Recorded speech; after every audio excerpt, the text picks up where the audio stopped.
Hello everybody, I'm Mylan, and in this short video we're going to take a look at the purpose of this channel and why I've started it and why I'm trying to do what I'm trying to do. So the purpose of this channel is to bring practicality to Taekwondo.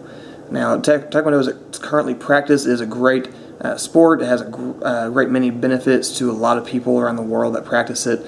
You know, it's a great way for people to get into shape. It's good exercise for them. As there's a social aspect to it as well. People can go to the new dojang and they can make new friends, things like that. And for those that are more athletic, it's a good sport for them. They can compete at the national, international, Olympic levels. You know, all that good stuff. These are all good qualities that Taekwondo has. However, Taekwondo is lacking in the area of self-defense, and that's what a martial art should be used for at its kind of baseline is for self-defense. I personally believe that all martial arts, regardless of the style, the country of origin, anything like that, should first and foremost be a form of self-defense, and then everything else is kind of bonus after that. However, that sporting aspect of Taekwondo, although it's very fun to compete in, it's very fun to watch. Many of the athletes that compete in it are very spectacular in their skills, are very skilled at what they do.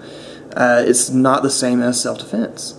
And a lot of the self-defense techniques that are taught at a lot of dojangs and Taekwondo schools the world over are not practical. They're very unrealistic. They take place at very unrealistic distances. They take this long-range punches and things like that, or roundhouse kicks to the head, things like that, things that are not statistically likely to be found on, I hate to use this term, but on the street, right? It's not something you're likely to encounter in a self-defense situation. It's just not going to happen.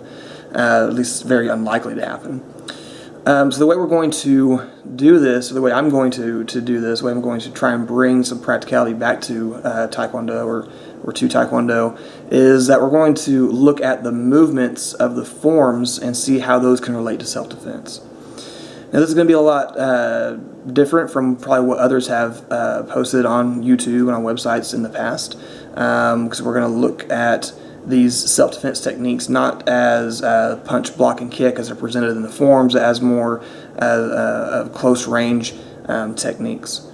Self-defense takes place at a very close range. It may start off at a further distance, but that distance is going to collapse very, very quickly. You can just do a search on YouTube or anywhere really, and you can see evidence of this. Okay, just a quick Google search and you'll find it. In my last two videos, we saw that as well. I presented a couple of techniques, one for practical applications for the beginning of choreo, and the other for the ending of Taeguk Ojang. And I presented those much closer than what is typically seen in self-defense type demonstrations from Taekwondo practitioners. So it's a lot closer, even added some throws to one of them. So that's what we're going to be looking at on this channel. So over the next 8 weeks or so, we're going to start a series on the Taeguk forms. The Taeguk forms are what I went up through the ranks practicing. And even if you don't practice the Taeguk forms, you can still take some of the principles that I'm going to show in those videos and still apply them to your form. So you may do different forms, if you're with the ITF, or maybe you do the older forms that the Kukiwan used to do before they developed the Taeguk forms. You can still take these principles and apply them to those forms, right? So over the next 8 weeks, I'll be releasing some videos on the Taeguk series. It's not going to go over all the applications that I've found and that I see in the forums, just a few here and there, just so everyone can get kind of an idea of how we're going to do this. All right. So thanks for watching. Be sure to leave a comment and click like as well, and be sure to subscribe to the channel that way you don't miss the series that we're going to do over the next 8 weeks.